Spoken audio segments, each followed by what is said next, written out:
Okay, and we're ready for our speaker. We're very very proud and very happy to have Dr. Abhinav Jindal from Brown University. So let's give him a round of applause. All right, thanks so much for having me here. I'm excited to be here. Thanks for the introduction, Michael. I'm Abhinav. I'm a postdoc at Brown University, and my research deals with understanding the evolution of the surface of comets. So I'll be talking to you today a little about comets, how our understanding of these celestial bodies has gone from being fiery omens to the icy worlds that they are. All right, so let's get right into it. So comets have been a subject of human fascination for several millennia now. When people in ancient times looked up at the night sky, comets had a very unique appearance. You can see that there.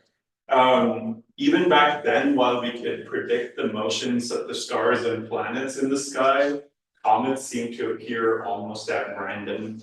Moreover, comets seem to deflect significantly from the plane in which the planets orbit around the sun. So they were just these weird objects that people couldn't really understand what they were.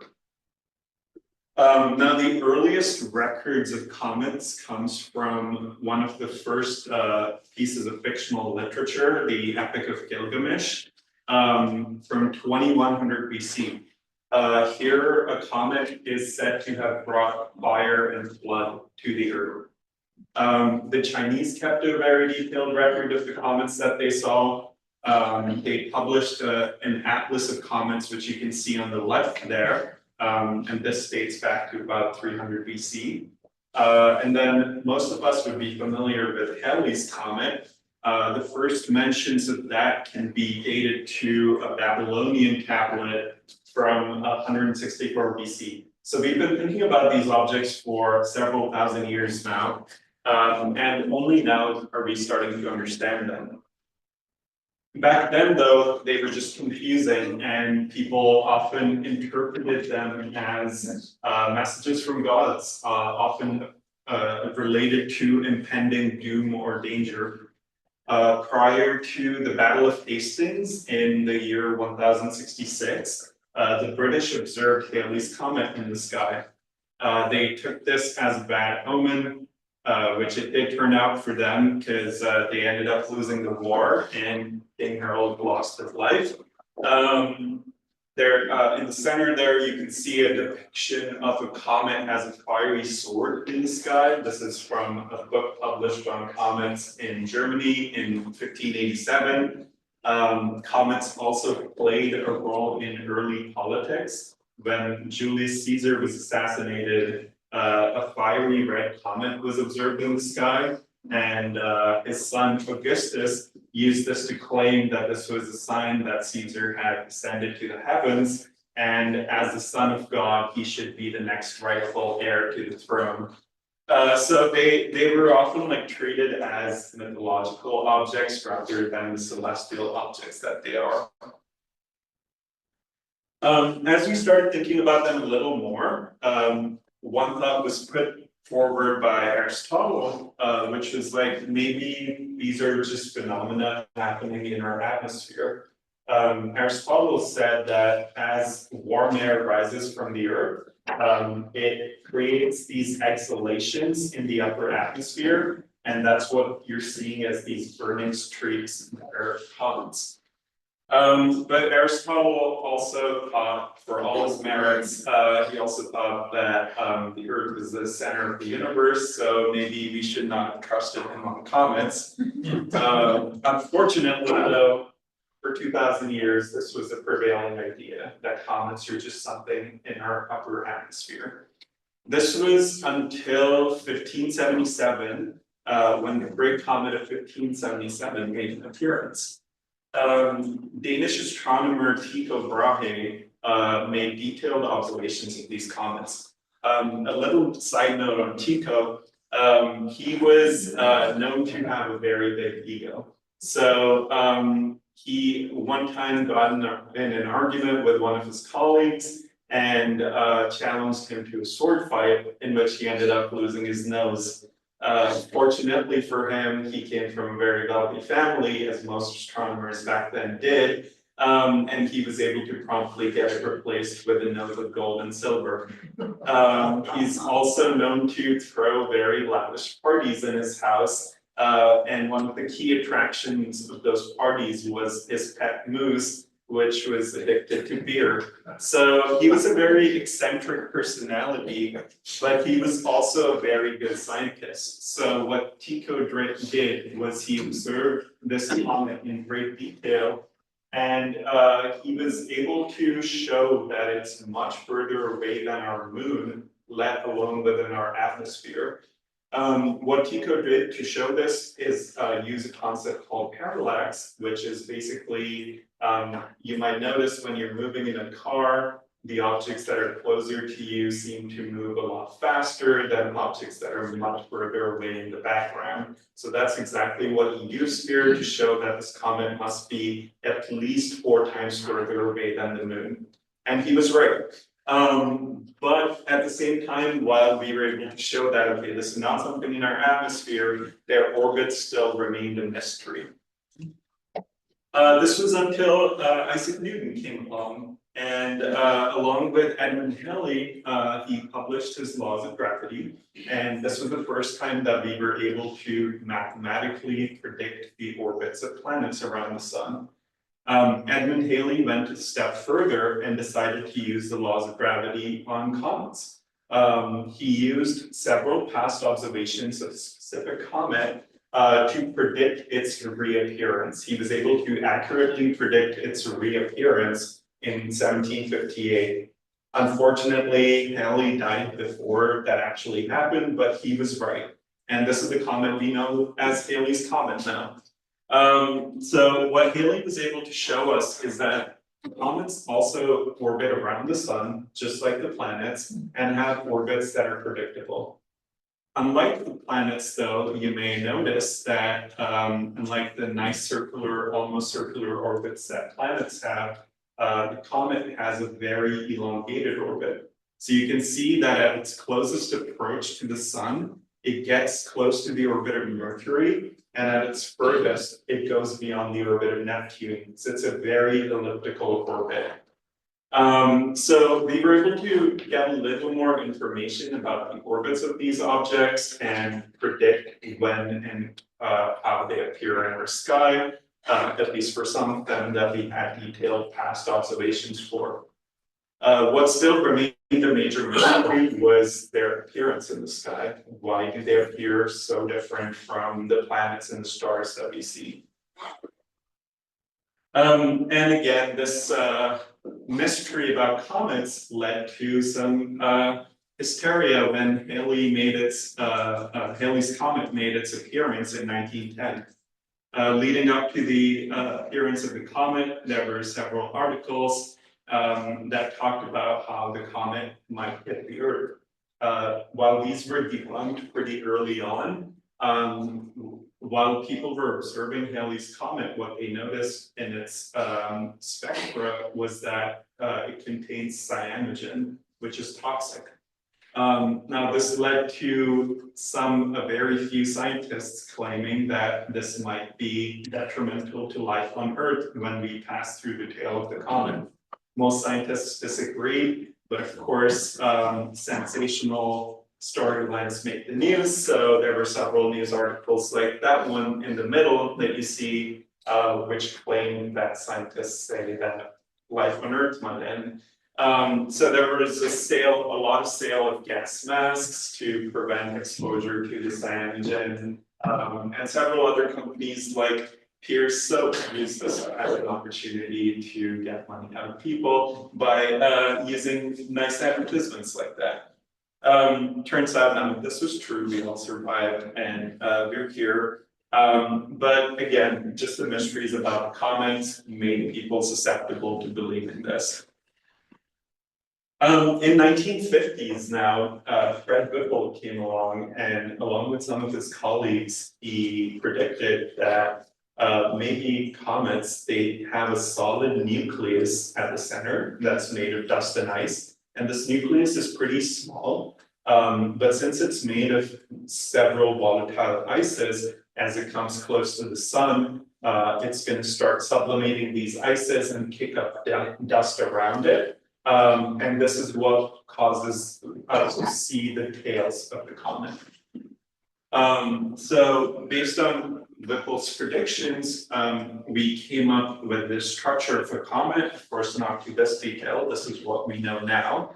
But there's a nucleus, a solid nucleus at the center that's made of dust and ice.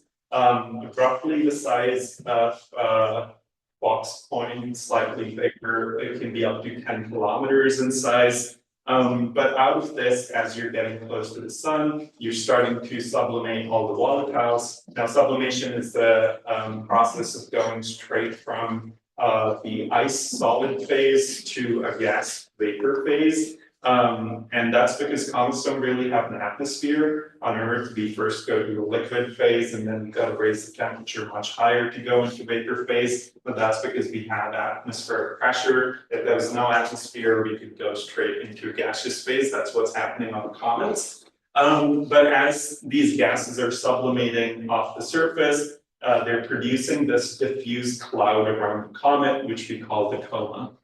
So the coma is composed of the dust and gas that has left the surface of the comet, and it can grow pretty large. It can grow as large as the size of our sun, up to 1 million kilometers.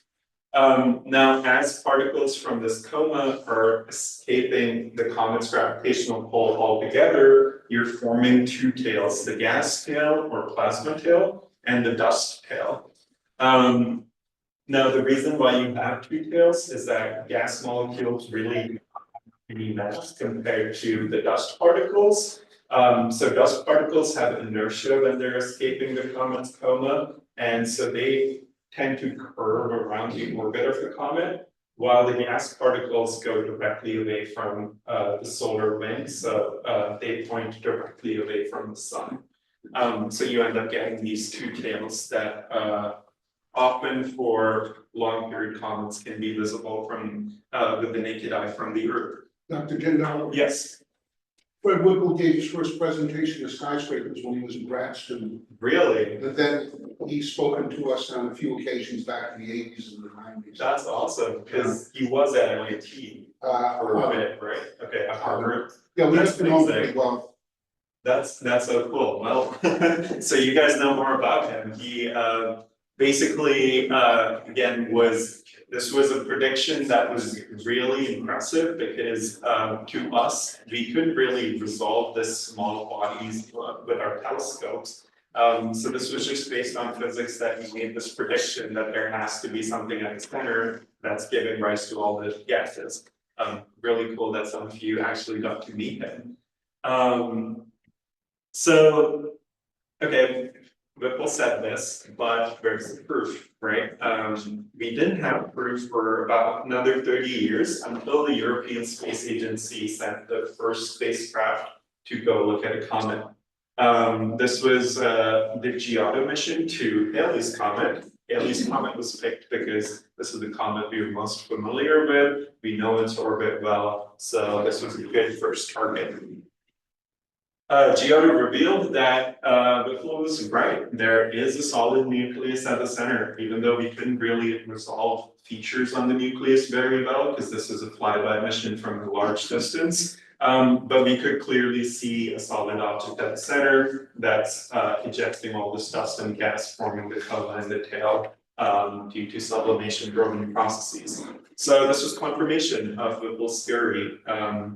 What Giotto also showed us was that comets are super dark at the nucleus. Like that's a long exposure image, so it doesn't really look dark. But they're about 99% out, they absorb 99% of the light that falls onto their surface, so they're really dark objects because they're composed of a lot of organic material.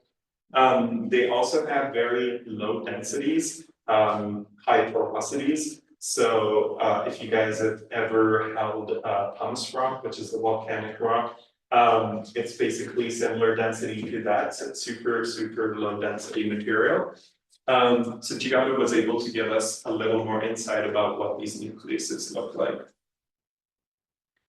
So while we started understanding more about the orbit and the structure of comets, we still wanted to study them further. And the reason for this is comets are like time capsules. So they formed in the outer extremes of the solar system and were mostly protected from sun's energy. So they preserved a lot of chemistry from the birth of the solar system itself. By looking at this chemistry, we can test the models that we have for the formation of our solar system and try to understand what processes were exactly in play, because there's no way we can actually turn back time and look at what was going on. The comets give us a good path to look at what might have been happening back then. Moreover, there's strong evidence to show that a lot of the water on Earth and some key organic molecules that we needed for life to arise on Earth might have been delivered by comets. So that also gives us a strong astrobiological implication. So they're very interesting bodies, which is why we want to keep studying them. Currently, comets mostly originate in two distinct reservoirs. They're the Kuiper Belt, which is just beyond the orbit of Neptune, stretching from roughly 30 to 50 astronomical units. And then you have the Oort cloud, which is stretching way further out, up to even 500,000 astronomical units. The Oort cloud, unlike the Kuiper Belt, is not in the disk of the planets anymore. It's a diffuse cloud that's more like a spherical distribution of objects, which is why you often get comets that are way off the planes of the planets themselves. So to understand the composition of these bodies better and get some more insight into what they might have meant for our origins, NASA decided to send a new mission to Comet Will 2. This was the Stardust mission. The goal of the mission was to go to this comet and collect particles from its coma and bring them back to Earth for analysis. Now, this was a very challenging thing because your spacecraft is moving really fast with respect to the comet. You can't slow it down, otherwise it's going to be taking a lot of fuel. It's going to take a lot to come back to Earth. It gets really expensive. So the challenge here was you're traveling really fast. So the particles that you're going to be collecting are going to be collected at speeds that are up to 6 times faster than the speed of a bullet shot from a rifle. So they're really fast, and these particles are so volatile. So how do you collect them without completely destroying them? So to solve this, people at NASA came up with a great idea to use this magical looking substance called aerogel. That's a picture of aerogel right there. It's a really low density substance, which is almost 99% air. Another great property of the aerogel is that it's a really bad conductor of heat. So there's an example of crayons kept on an open flame with a thin film of aerogel in between them, and the crayons are totally fine because aerogel will not let the heat through. So using this substance, we were actually able to capture particles from the coma of Comet Will 2, and you can see some of those particle tracks here. So we were able to bring it back to Earth and analyze its chemistry, and what we found was super exciting. So the particles were very rich in organic matter, including glycine, which is a key amino acid that we think was necessary for the birth of life. So that supports the theory that comets could have brought these organic molecules to Earth that we needed for life to arise. So this was super exciting.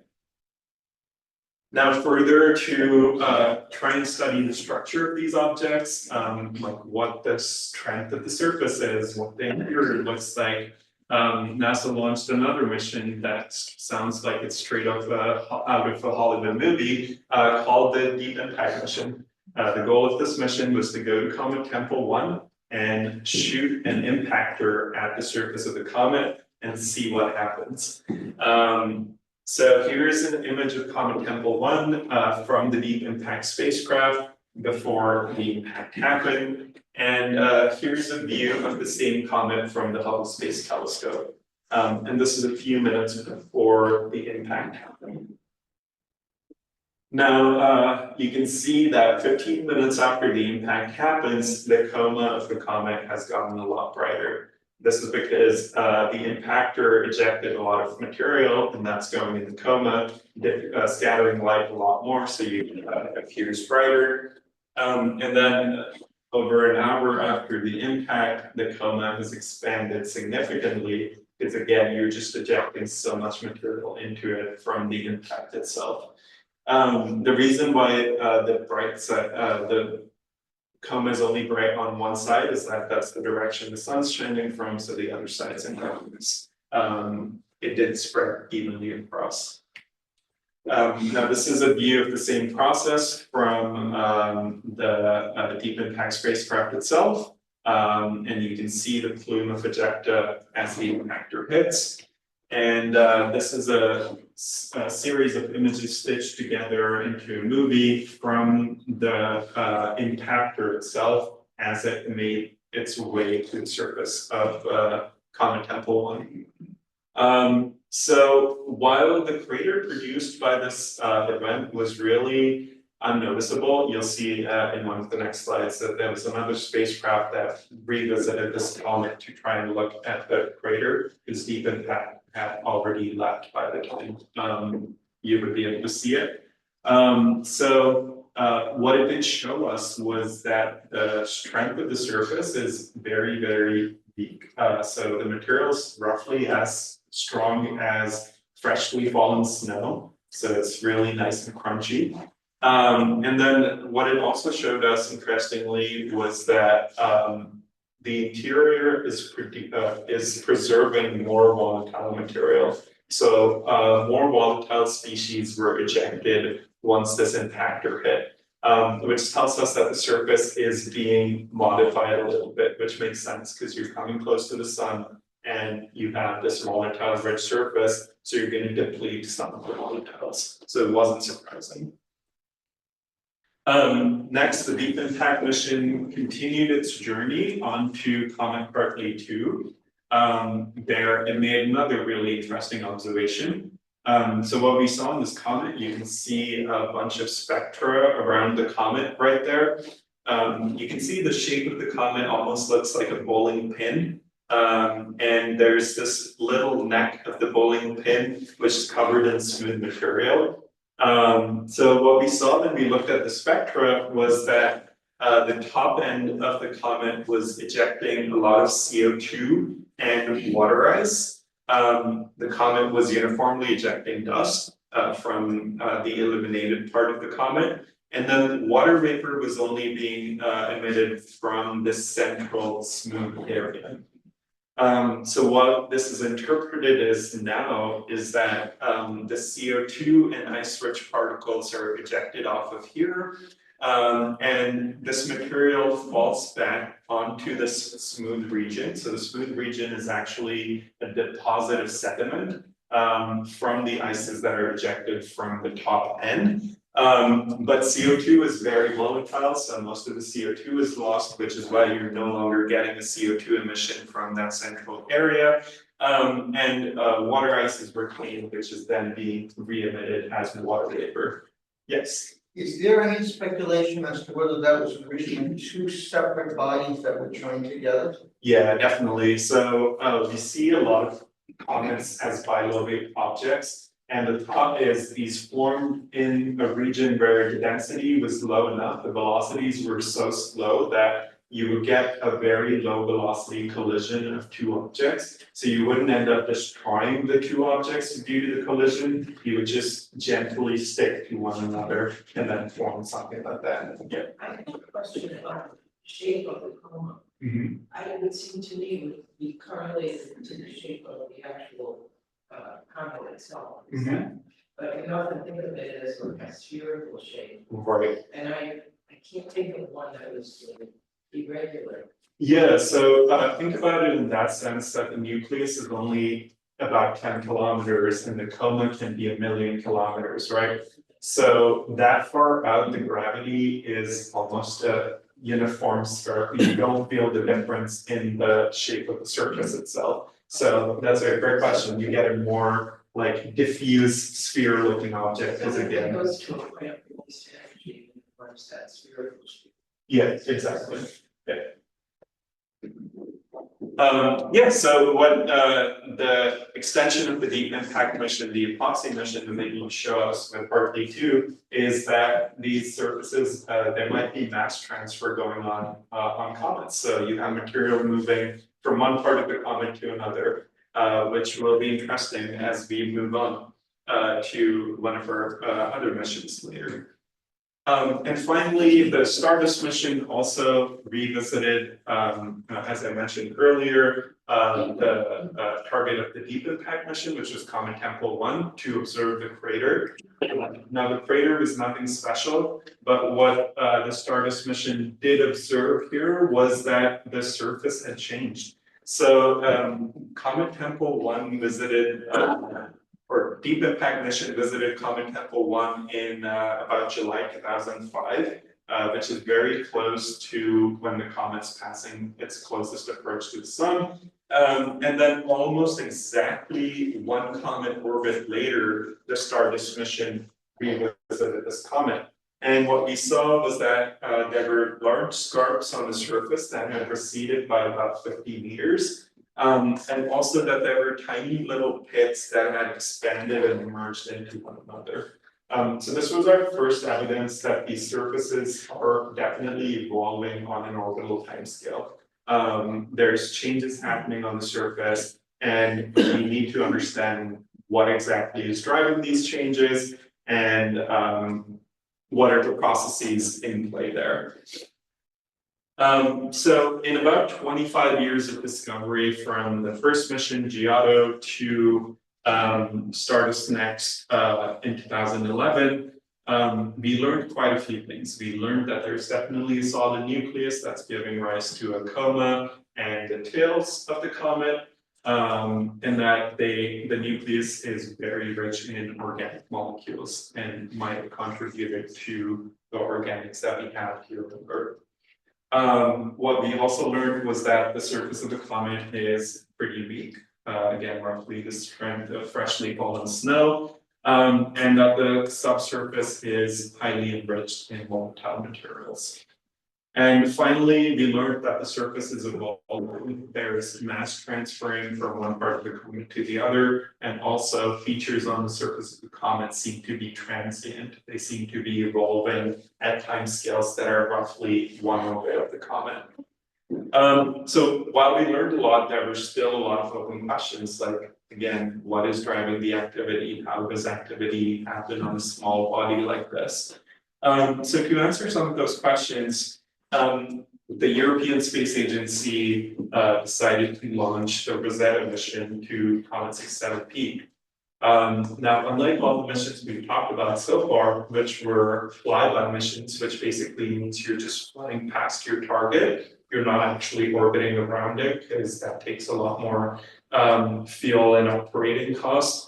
Rosetta actually was gonna become the first orbiter around a comet, and its target was Comet 67P that you can see down there. This is another two-lobed comet, so it's bilobate, as you can see there.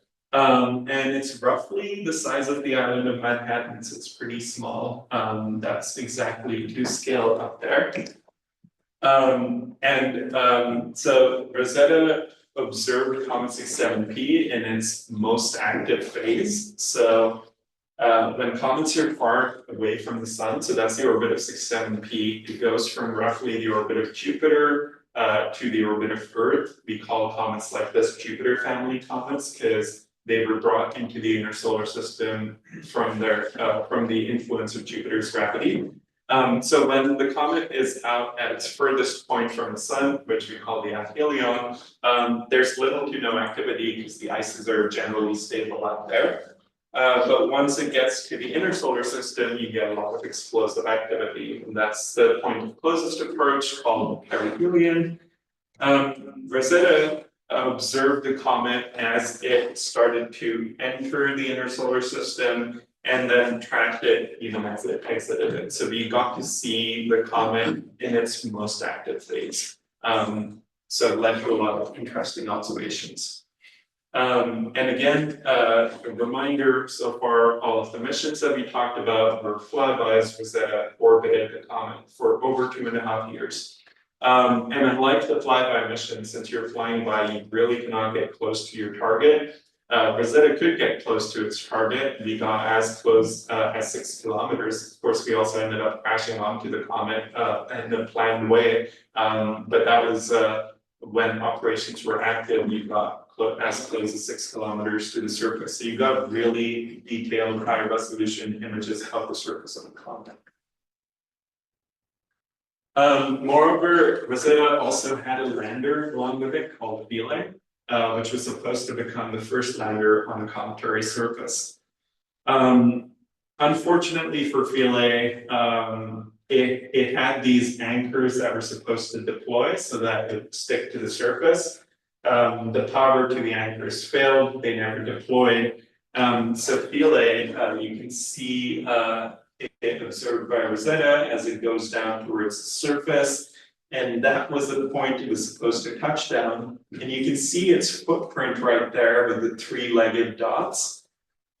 But the lander is not there. What happened was it landed, the anchors failed, so it didn't really stick the landing. It bounced a couple of times, and it ended up in a pit a few 10 meters away.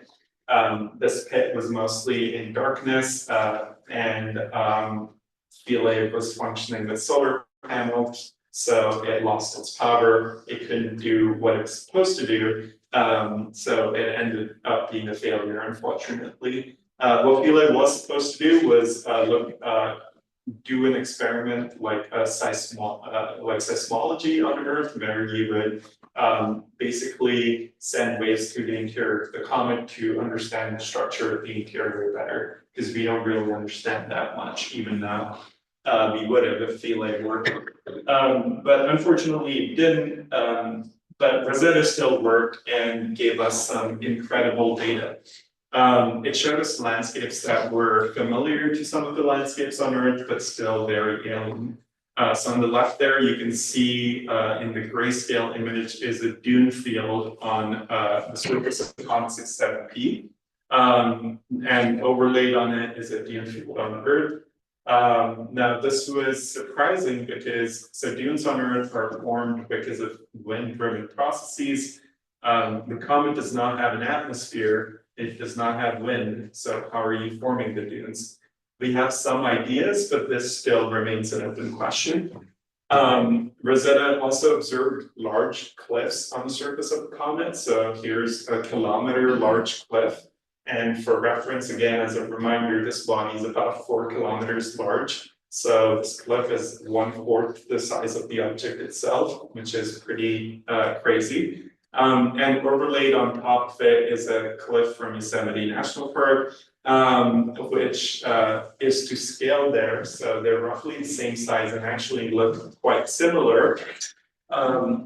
However, while it takes a very experienced climber to climb that cliff in the Yosemite National Park on the comet, that would be a very simple task.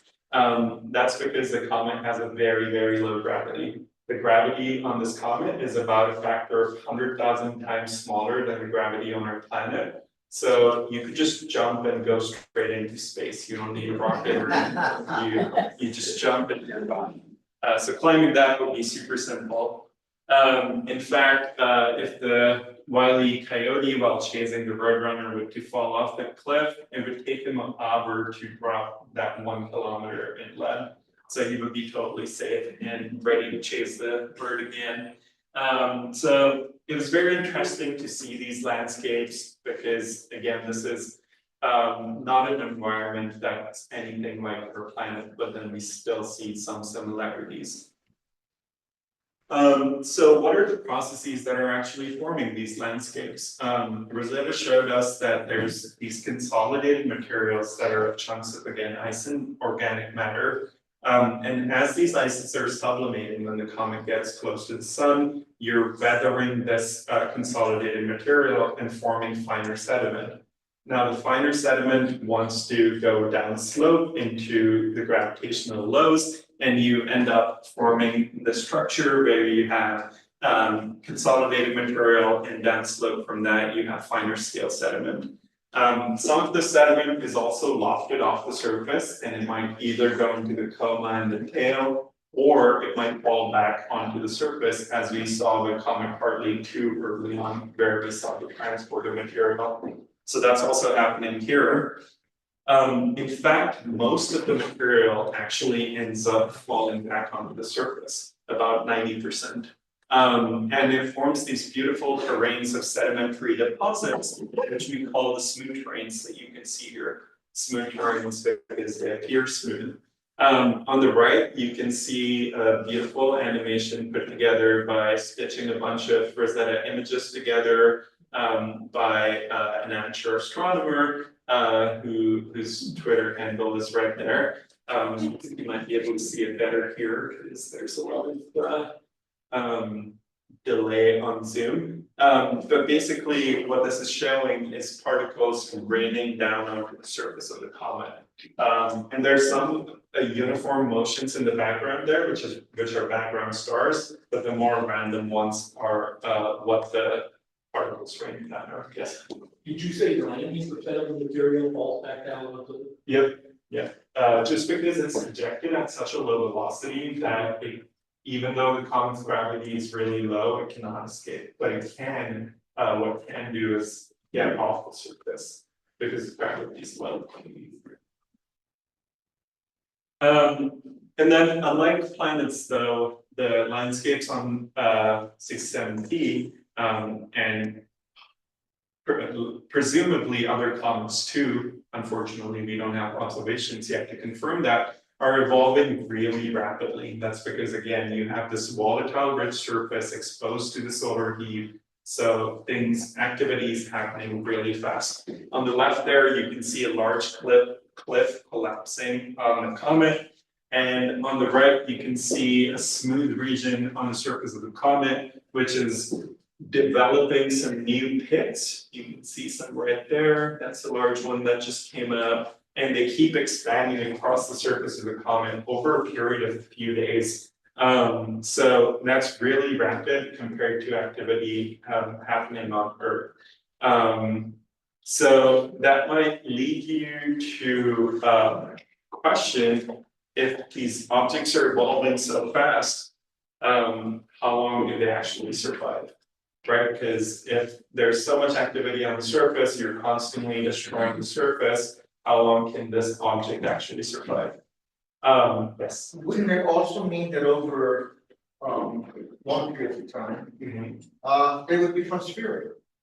That's a great question. So the topography would get smoother, yes. But if you have a two-lobed object with a very thin connecting center, making it spherical is more difficult. But if you think about the bowling pin shaped comet that we saw earlier, that's presumably something that maybe comet 67P could decay into, so more elongated than spherical, because you still have a non-spherical structure that you're not adding material onto. But you're right, the topography would get a lot more muted, and it would get more and more processed as it makes more trips through the inner solar system. So presumably some of these comets have been seen at different stages of their lives. Some are more young and more active, others are less active and more smoothed out.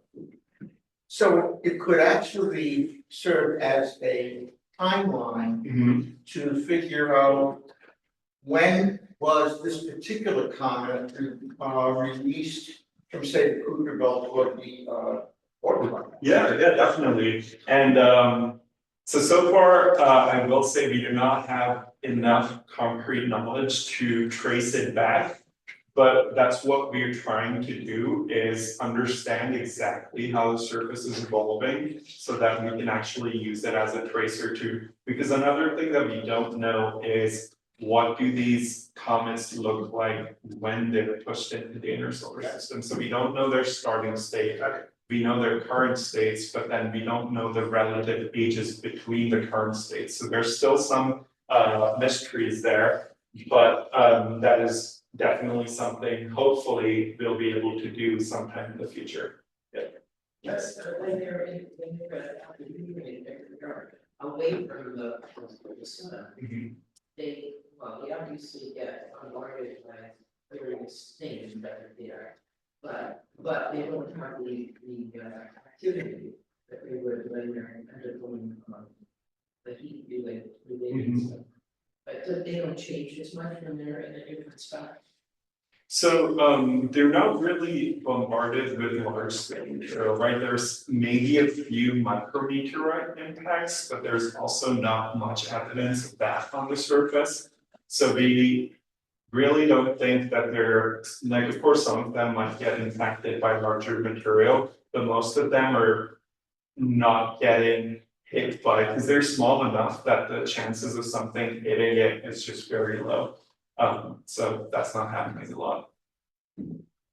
Yeah, rapidly is kind of a relative term. Absolutely. Can we get, is that strictly a function of its orbit, or? I mean, what kind of timetable are we talking about? That's a great question, and actually leads up to what we'll talk about next.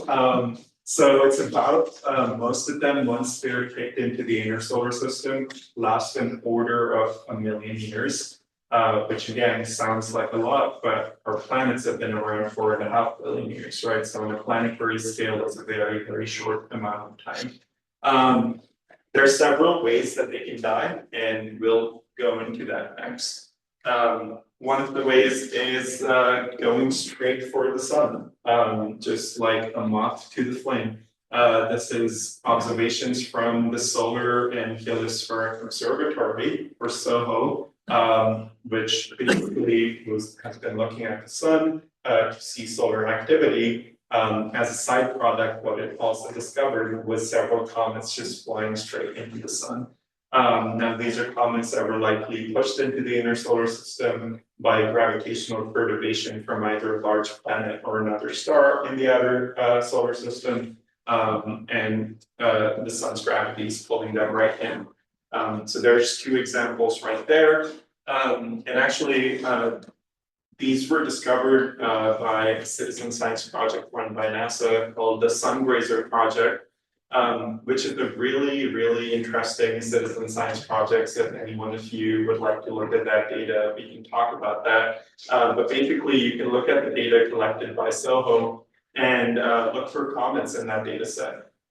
In fact, over 50% of the comets that we know right now have been detected by regular citizens using this data set. So it's been really impactful, and it's still active if anyone would like to learn more about this.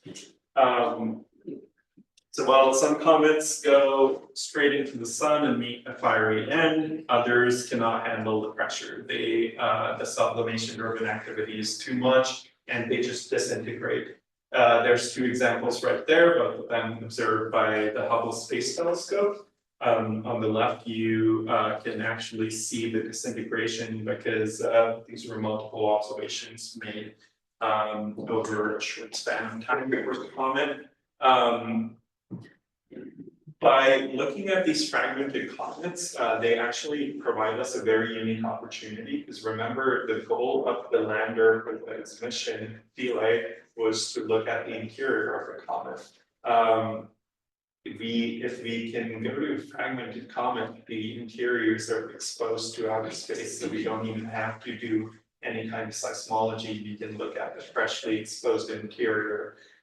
So There's a mission proposal currently in progress, actually led by a professor at Brown University, who's my advisor, the Nucleus Evolution and Activity Tour mission. The goal of this mission is to go to such fragment of the comet and try to study how the interiors differ from the surface of the comet, because we've gotten a good look at the surface now, or a pretty good look at the surface.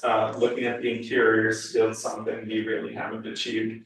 So this would be a small satellite mission that goes to several different comets, which is what's called the Nucleus Evolution and Activity Tour. It goes to several different cometary nuclei, one of which would likely be Comet Schwarzmann-Wachmann 3, which is 73P. And we could look at the interior to kind of see the structure, because that tells us a lot about the planet formation process. And then finally, some comets can also just die by impacting onto another planet. So on the left there, you can see comet Schumacher-Levy 9, which was discovered at the Palomar Observatory by husband and wife Eugene and Caroline Schumacher and their colleague David Levy. Now, if you look at that image at first, it might look like an ordinary comet, but it turns out that this comet was not orbiting the sun, it was orbiting Jupiter. So it had been captured into Jupiter's orbit due to its gravity, and it had also fragmented into 21 different pieces, which you can kind of see here, but not quite clearly. So we were able to actually recreate the trajectory of this comet and predict exactly when it would impact Jupiter. Since we knew when it would impact Jupiter, we were able to point our telescopes at it and observe a large-scale planetary impact for the first time. Yes. Just an aside, Dave Udy has spoken to skyscrapers on several occasions. Really? You guys are really lucky that it seems like you met a lot of cool people. Was he also out here in New England, or? No, he was in Canada at the time. Okay, so he's visiting down here. That's amazing. Yeah, because this was a really cool discovery, because if we didn't see this at the right time, we would have missed the impact onto the surface. But since we did see it, we were able to get some amazing data. In the center there, you can see an infrared image of Jupiter as the comet impacts its surface. That's that little explosion on the left there. There's a bright spot on the right there, but ignore that one. That's just Jupiter's moon Io. So that's not relevant to this. We were able to see a large impact scar on the atmosphere of Jupiter, which was really interesting. And once all of the impactors had hit the surface, using a couple of observations, we were able to stitch together a movie of Jupiter's southern hemisphere, and you can see several impact scars. And then from that, the gases from the comet mixing with the atmosphere of Jupiter. So this is the only time we've seen such a large scale impact onto a planetary surface, and it was a really exciting event. The observations were led by scientist Heidi Hamill and her team, and you can see how excited they are when they first spot the impact scar on Jupiter, because no one knew exactly what would happen, so actually seeing the data come down was really, really exciting. So that's the different ways they can die out. They can go straight into the sun, impact another planet, or just disintegrate and then become too small to actually be relevant. So while we've learned a lot about comets so far, there's still several mysteries that we do not have the answer to. So there's a couple of mission proposals and a couple of accepted missions that will seek to continue studying these objects. We talked about the NEAT mission. Another mission that people at Brown are also involved in is the CSER mission, which is a mission proposal right now that hopefully will be proposed to NASA next year. Now this is the Comet Astrobiology Exploration and Sample Return Mission. Astronomers are really bad at coming up with acronyms, so that's a terrible acronym put together, but the goal of this mission is to go to Comet 67P ideally, because we know the surface of the comet really well, and collect the sample from the surface of the comet. It's based on the exact same architecture of the OSIRIS-REx mission that collected sample from asteroid Bennu and brought it back to Earth. So it has a little extended arm. And the spacecraft will go straight for the surface of the comet after doing a lot of reconnaissance, and then collect sample, bounce back off the surface and come straight towards Earth with the sample, so that we can study it in the labs here. Now, the reason this is very different from the Stardust mission, where we also brought back sample to Earth, was that in Stardust, we collected the sample from the coma of the comet. Now to get into the coma, you're already processing the surface material by sublimating it and pushing it out into the coma, so the chemistry is not as well preserved. By getting something from the surface itself, you're getting the most primitive material that you can find close to us in our solar system.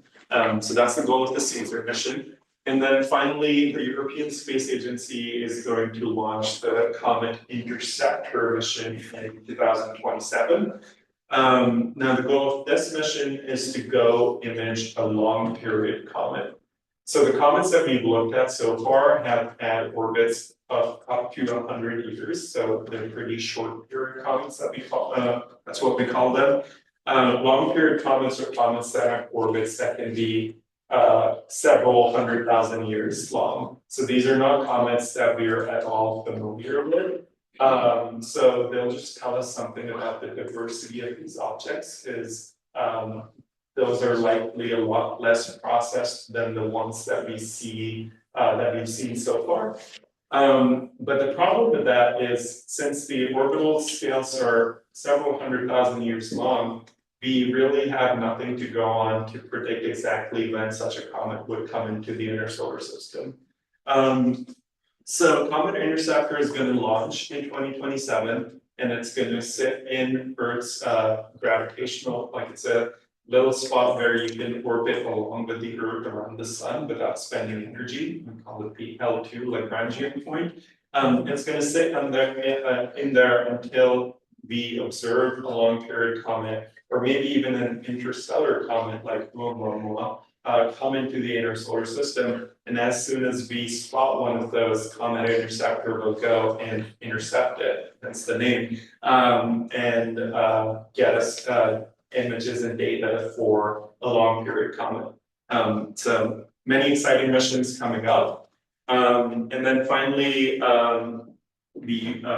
I work in Professor Sandberg's lab at Brown University. A lot of us work on comets, and some of us work on other icy moons in the outer solar system. So if any of you are ever interested to learn more, please feel free to contact either of us. That I thank you so much for your time and attention, and I'll take more questions. Does the head of the comet rotate, or is it stationary as it's moving along?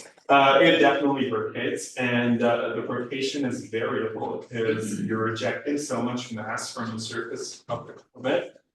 They act like mini rockets, so they can speed up their rotation if the mass is ejected the right way. They can sometimes slow down. Sometimes they speed up enough that they can fragment, like we saw with some of the comets there. So yeah, it's really dependent on the comet. So will it actually even change direction of rotation because Yes. of loss of material? Yeah, we actually saw that with Hartley too. It had a very chaotic rotation. 67P during its 2.5-year observation period changed its rotation only by about 30 minutes, but it still changed by 30 minutes, which is like significant when you think of planetary bodies. So. What can we learn from the composition differences or possibly age and evolution differences? That's Most of the comets have a green ion tail, and occasionally you get the ones with a vivid blue one. Right, so that's likely related to where they formed.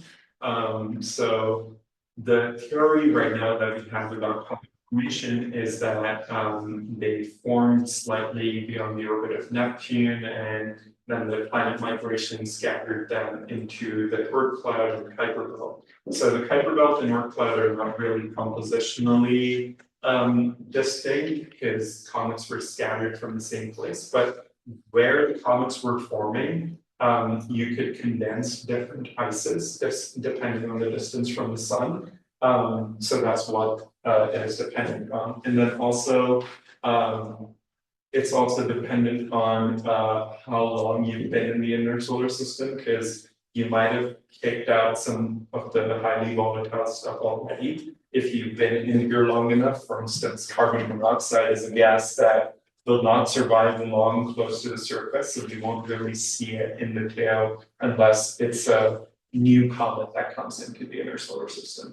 So it's just compositional differences based on probably where they formed and how long they've been in the inner solar system.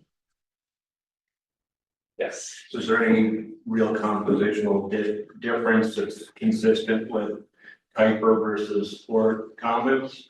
No, so I only talked about a few comets here because I work with surfaces, and these are the comets that we have surface images for. But there's several surveys of ground-based and space telescope observations where we've been looking at compositional distinctions between comets. So far, there has been no clarity in the direct difference between Kuiper belt and Oort cloud comets.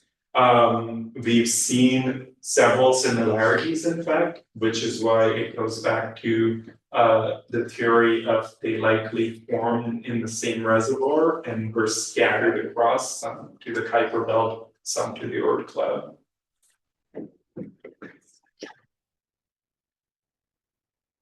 Thank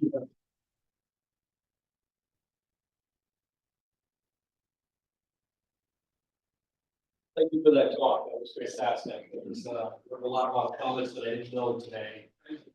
That's a good thing. So that concludes our meeting for today. So